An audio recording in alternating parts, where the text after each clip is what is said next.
അധ്യാപകൻ ഉത്തരക്കടലാസ് നഷ്ടപ്പെടുത്തിയതോടെ വീണ്ടും പരീക്ഷ എഴുതാൻ വിദ്യാർത്ഥികൾക്ക് നിർദ്ദേശം. കേരള സർവകലാശാലയിലെ 71 MBA അവസാന വർഷ വിദ്യാർത്ഥികളുടെ ഉത്തരക്കടലാസാണ് നഷ്ടമായത്. പ്രശാന്ത് കൃഷ്ണ വിവരങ്ങളുമായിട്ട്. പ്രശാന്ത്, എങ്ങനെ നഷ്ടമായി, എന്താണ് സംഭവം?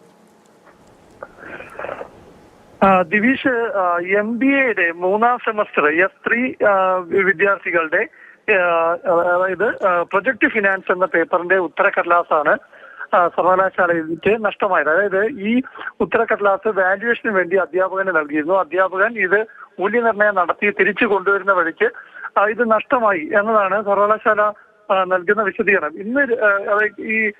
ഇന്ന് രാവിലെ വിദ്യാർത്ഥികൾക്ക് പലർക്കും സർവകലാശാലയിൽ നിന്ന് അറിയിപ്പ് ലഭിച്ചു. അതായത് S3 MBA ഡിഗ്രി പരീക്ഷയുടെ ഉത്തരക്കടലാസ് നഷ്ടമായ കാര്യം പറയുന്നില്ല. മെയിലിൽ പറയുന്നത് ഏപ്രിൽ മാസം ഇവർക്ക് വീണ്ടും പരീക്ഷ നടത്തുന്നു. ഈ പേപ്പറിന്റെ ഏപ്രിൽ മാസം 7-ാം തീയതി രാവിലെ 9:30-ക്കും 12:30-ക്കും ഇടയ്ക്ക് വീണ്ടും പരീക്ഷ നടത്തുന്നു എന്ന അറിയിപ്പ് മാത്രമാണ് ലഭിച്ചിരിക്കുന്നത്. അപ്പോൾ കാരണം തിരക്കി പലരും യൂണിവേഴ്സിറ്റിയെ സമീപിച്ചപ്പോൾ പലർക്കും പേപ്പർ മിസ്സായി എന്നുള്ള വിവരമാണ്.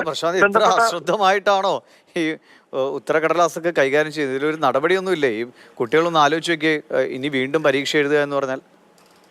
ഇത് വീണ്ടും പരീക്ഷ എഴുതുക എന്നുള്ളൊരു പ്രശ്നം മാത്രമല്ല, പല വിദ്യാർത്ഥികളും ഈ രാജ്യത്തിന് പുറത്ത് തന്നെയാണ്, പലരും വിദേശത്താണെന്ന് പറയുന്നു.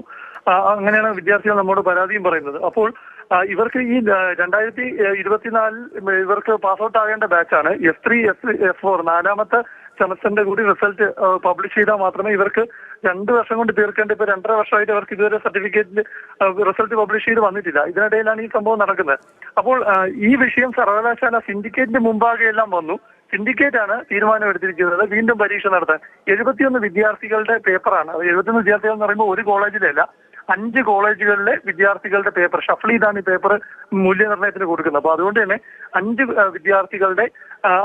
കോളേജുകളിലെ വിദ്യാർത്ഥികൾക്ക് ഈ ദുരിതം നേരിടേണ്ടി വന്നിരിക്കുന്നു. ഏതായാലും ഇന്നിപ്പോ യൂണിവേഴ്സിറ്റിയെ സമീപിച്ച ഒരു കുട്ടിക്ക് ലഭിച്ച മറുപടിയാണ് ഏറ്റവും പ്രധാനമായും പറയേണ്ടത്. അതായത് ചോദ്യപേപ്പർ ഒരു ഫാക്കൽറ്റിയുടെ കയ്യിൽ നിന്ന് മിസ്സായി പോയി. അപ്പോൾ എക്സാം ഫീസ് ഇല്ലാതെ നിങ്ങൾക്ക് എക്സാം നടത്തുന്നുണ്ടല്ലോ, പിന്നെ എന്ത് പ്രോബ്ലമാണ്? അപ്പോൾ അതുകൊണ്ട് തന്നെ അത് റെക്ടിഫൈ ചെയ്യാൻ ചെയ്യുന്ന ഒരു മാർഗം എന്നുള്ള രീതിയിൽ പരീക്ഷ നടത്തി S3 സെമസ്റ്റർ 3ഉം 4ഉം റിസൾട്ട് പബ്ലിഷ് ചെയ്യും എന്ന് വളരെ വിദ്യാഭ്യാസ രംഗത്ത് പുറമേക്ക് കേട്ടാൽ നാണക്കേടാകുന്ന ഒരു സംഭവമാണ്. 71 വിദ്യാർത്ഥികളുടെ ഉത്തരക്കടലാസ് നഷ്ടപ്പെട്ട് ഒരു അധ്യാപകന്റെ കയ്യിൽ നിന്ന് നഷ്ടപ്പെട്ടു പോകും. അപ്പോൾ എത്ര അശ്രദ്ധമായിട്ടാണ്, എത്ര ഉത്തരവാദിത്വമില്ലായ്മയോട് കൂടിയിട്ടാണ് ഇത് കാര്യങ്ങൾ കൈകാര്യം ചെയ്യുന്നതെന്നാണ്. ഇപ്പോൾ പറഞ്ഞ പോലെ വിദേശത്തൊക്കെയുള്ള വിദ്യാർത്ഥികളാണ്. അവർ ഇനി വീണ്ടും ഈ പരീക്ഷ എഴുതാൻ വരണം.